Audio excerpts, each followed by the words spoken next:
அனைவருக்கும் வணக்கம். எல்லாரும் கல்யாணத்தை பற்றி பெருசாக எதிர்பார்த்துட்ருக்காங்க.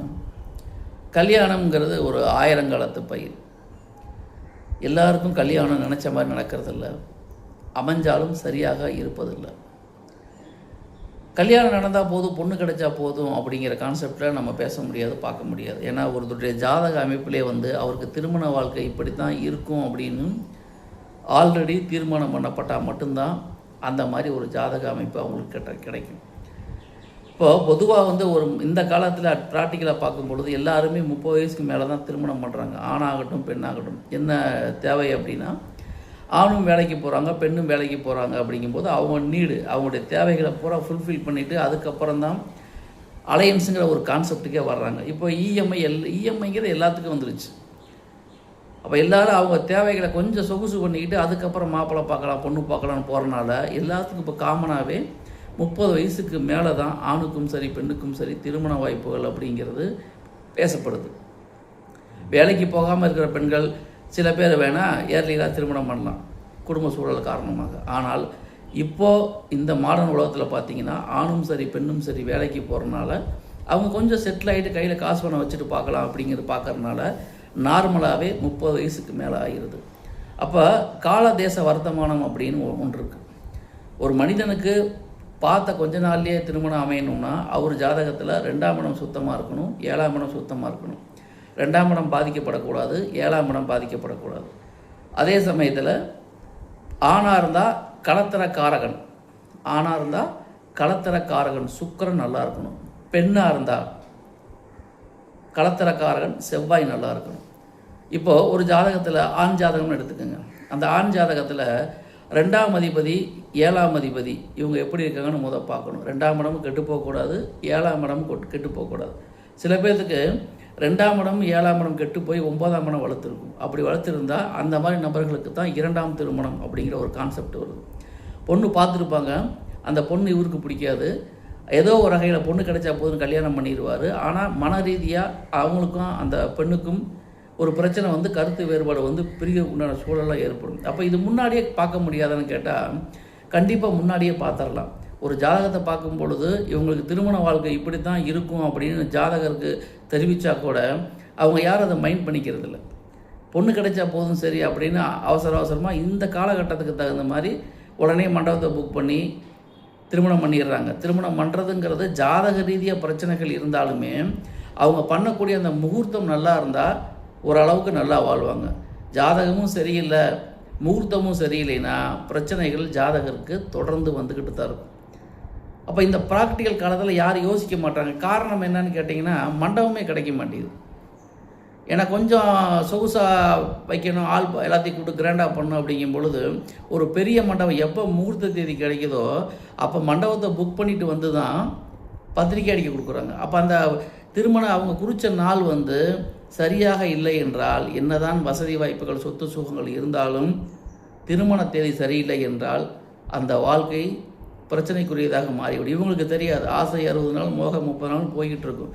பட் பின்னாடி பிரச்சனை வர்றதுக்கு காரணம் திருமண தேதி சரியில்லாமல் இருப்பதுதான். எனவே யாராக இருந்தாலும் சரி உங்கள் ஜாதகத்தில் நீங்கள் பொருத்தம் பாருங்கள். அடிப்படையாக உங்களுக்கு இப்படி தான் வாழ்க்கை துணை அமையும்னா அப்படி தான் அமையும். அதுக்கு தகுந்த மாதிரி உங்களுக்கு எந்த மாதிரி பார்த்தா பிரச்சனை இல்லாமல் இருக்குமோ அந்த மாதிரி பொண்ணை பாருங்கள். பொண்ணை பார்த்துட்டிங்களா, பொருத்தம் இருக்கான்னு பாருங்கள். பொருத்தம்னா என்னது? நட்சத்திர பொருத்தம் பார்த்துட்டு எல்லோரும் என்ன முடிவு பண்ணிக்கிறாங்க, ஆகா சூப்பரான பொருத்தமாக இருக்குன்னு முடிவு பண்ணிக்கிறாங்க. ஆனால் அது பொருத்தம் அல்ல, அது ஒரு பாட்டு தான். கட்ட பொருத்தங்கள் அப்படிங்கிறது ரொம்ப முக்கியமாக பார்க்கணும். கட்ட பொருத்தங்கள் எப்படி பார்ப்பீங்க? கட்ட பொருத்தங்கள் பார்க்கும் பொழுது நட்சத்திர பொருத்தங்கள் ஒத்து வந்தாலும் கட்ட பொருத்தங்கள் சரியில்லை என்றால் அந்த ஜாதகத்தை விளக்கத்தான் வேண்டும்.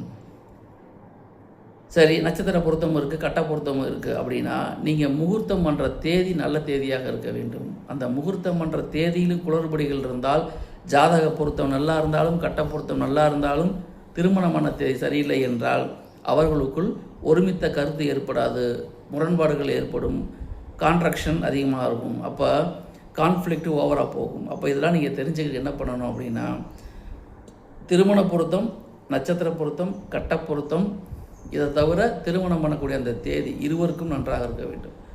விவாக சக்கரம் பார்க்கணும். விவாக சக்கரம் பார்த்து திருமணமான தேதியில் ஆணுக்கும் சரி பெண்ணுக்கும் சரி நல்ல அமைப்பு இருந்தால், நல்ல யோகங்கள் இருந்தால் மட்டும்தான் அந்த திருமண தேதியை நம்ம செலக்ட் பண்ணணும். மண்டபம் கிடைச்சா போதுங்க, நீங்கள் ஏதோ புக் பண்ணுங்கள் பார்த்துக்கலாம் அப்படிங்கிற மாதிரி பண்ணிங்கன்னா அது உங்களுடைய தனிப்பட்ட விருப்பம். எனவே திருமணங்கிறது ஒரு மனுஷனுக்கு ஆயுசுக்கு ஒன்று தான் பண்ணணும். சட்டை மாற்றுற மாதிரி, ஃபேண்ட்டை மாற்றுற மாதிரி 3 மாதத்துக்கு ஒருக்கா 6 மாதத்துக்கு ஒருக்கா மாற்றுறதில்ல. எனவே ஒவ்வொரு மனிதனுக்கும் இறைவன் ஏதாவது ஒரு ரூபத்தில் ஏதாவது ஒரு விஷயம் வச்சுருப்பார். எல்லாருக்கும் வேலை வாய்ப்பு கிடைக்கிறதில்ல, எல்லாத்துக்கும் திருமண வாய்ப்பு சந்தோஷமாக அமைகிறதில்ல.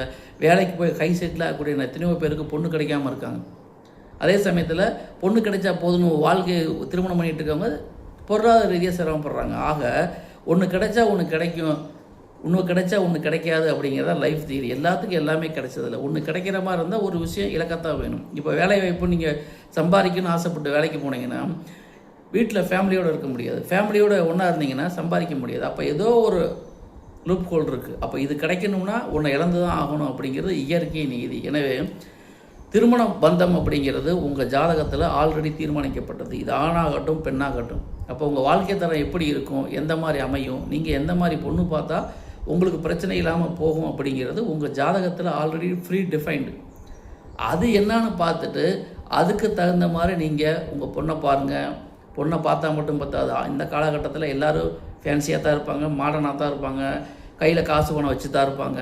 அந்த காலகட்டத்தில் ஒரு ஈர்ப்பு மேலே நம்ம ஓகே சொல்லிடலாம். ஜாதக பொருத்தங்கள் இல்லை என்றால் என்ன தான் அப்பியரன்ஸ் அழகாக இருந்தாலும் அது வேலை செய்யாது. அப்போ தசாபுத்திகள் முக்கியம். உங்கள் திருமண வாழ்க்கை எப்படி இருக்குதுங்கிறது உங்கள் ஜாதகத்திலே சொல்லப்பட்டிருக்கிறது. அதை நீங்கள் கூர்ந்து கவனிக்க வேண்டும்.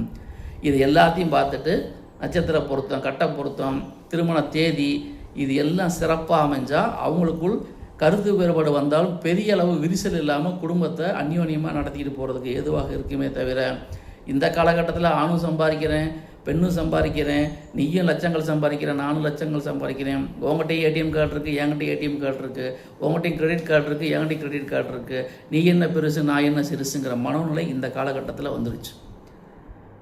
என்னதான் இருந்தாலும் நம்ம ஃபெமினிசம் அப்படிங்கிற மாதிரி பேசினாலும் ஒரு பெண்ணுக்கு ஆண் துணை கண்டிப்பாக தேவை, ஒரு ஆணுக்கும் பெண் துணை கண்டிப்பாக தேவை. ஒருத்தரை விட்டு இன்னொருத்தர் வாழ முடியாது அப்படிங்கிறத நம்ம புரிஞ்சுக்கணும்.